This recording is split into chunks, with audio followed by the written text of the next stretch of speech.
नमस्कार, मी अविनाश जाधव, मनसे ठाणे पालघर जिल्हा अध्यक्ष। महानगरपालिकेच्या मध्ये 5 वर्षाचं ऑडिट झालं नाही अशी एक बातमी आली आणि काही कोटी रुपये महानगरपालिकेच्या ऑडिटमध्ये सापडत नाहीयेत। तर त्याच्या बाबतीत आम्ही विविध प्रकारच्या आमच्याकडनं ज्या काही गोष्टी घडल्या त्याची चौकशी करतोच आहे। पण आज आम्ही आलो ठाण्याच्या पार्किंग प्लाझामध्ये। कोविडच्या काळामध्ये ठाणे महानगरपालिकेने काही हजारो कोटींचे टेंडर काढले आणि त्या टेंडर मधनं विकत घेतलेलं सामान याचं झालंय काय हे दाखवायला मी आज तुम्हाला इथे आलोय। तुम्ही जर इथे आलात तर हे बघा, हे बेड आहेत आणि बाकीच्या गोष्टी मागवल्या, गाद्या आहेत, अनेक गोष्टी प्रचंड मोठ्या प्रमाणात या इथे आणलेल्या आहेत आणि त्याचं काही झालेलं नाही। नवीन कोऱ्या आहेत, म्हणजे त्याला हातही कोणी लावलेला नाहीये। त्याची संख्या किती आहे जर तुम्हाला बघायचं असेल तर मला असं वाटतं की तुम्ही इथे बघा, म्हणजे तुम्हाला ती संख्या कळेल काय किती मोठ्या प्रमाणात कप्पेच्या कप्पे भरलेले आहेत आणि या गोष्टी केलेल्या आहेत। तुम्ही जर अजून थोडं पुढे आला तर काही कोठींच्या मशिनरी ज्या असतात, आपण ज्याला म्हणतो ना स्कॅनर मशीन आणि बाकीच्या मशिनरी ज्या खूप महाग असतात, त्या मशिनरीज बघा किती मोठ्या प्रमाणात आहेत आणि त्यांना कोणी हात लावत नाहीये, काय नाहीये, पडून आहे त्या सगळ्या, त्याला कोणी वाली नाहीये। हे ठाणे महानगरपालिकेने कोविडच्या काळात मागवलेलं सामान आहे जे डॉक्टर वापरतात, त्याची परिस्थिती बघा काय। हे बघा, ते बॉक्स बघा, हे बघा,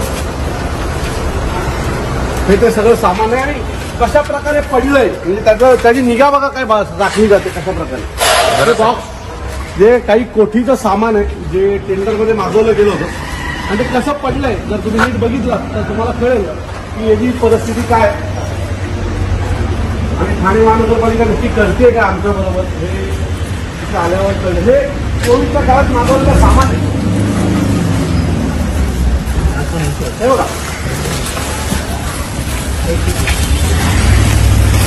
हे जर कुठल्या हॉस्पिटलला पाठवलं असतं तर काय वाईट झालं असतं। सर्व हॉस्पिटल आहे ना, पीपी किट बघा,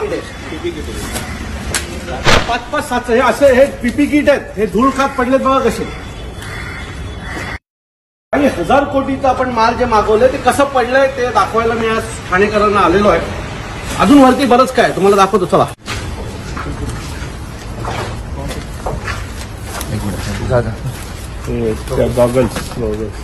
गॉगल्स आज जर तुम्ही ठाण्याच्या कळवा हॉस्पिटलला गेलात आणि कळवा हॉस्पिटलमध्ये जर तुम्ही जाऊन थांबलात तर कळवा हॉस्पिटलमध्ये आज अनेक लोक रोज मरतात, व्यवस्था नाहीये, बेड नाहीये, कुठलीच गोष्ट नाहीये आणि तरी सुद्धा मला वाटतं की आपण नवीन सामान मागवतो। आज हा काही कोटींचा सामान आहे, मी तुम्हाला लिहून देतो, हा काही कोटींचं सामान धूळखाट पडलंय आणि ठाणे महानगरपालिकेचे हॉस्पिटल जे आहेत ते बेजार आहेत।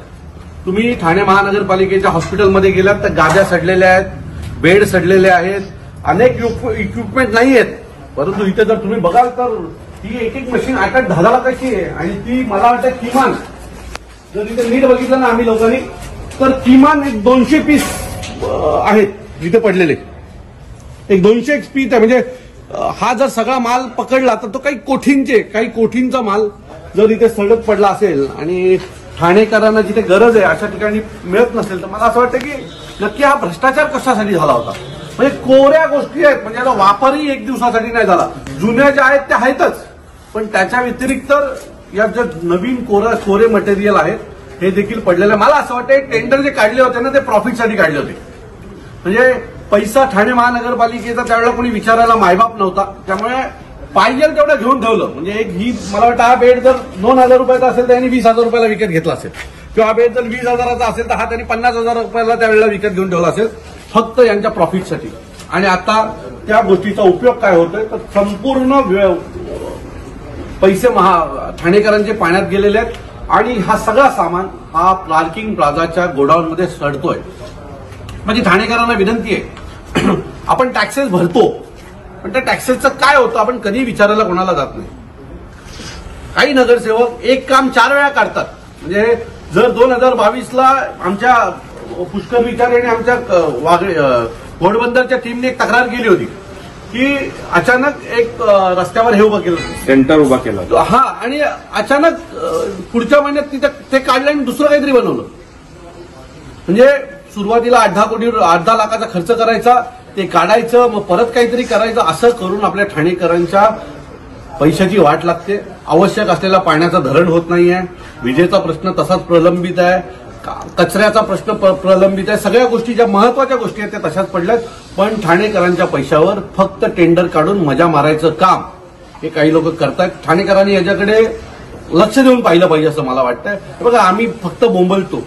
जर ठाणेकरांनी जर पाठिंबा दिला ना, त्या सगळ्यांचा भांडाफोड आम्ही नक्की करू.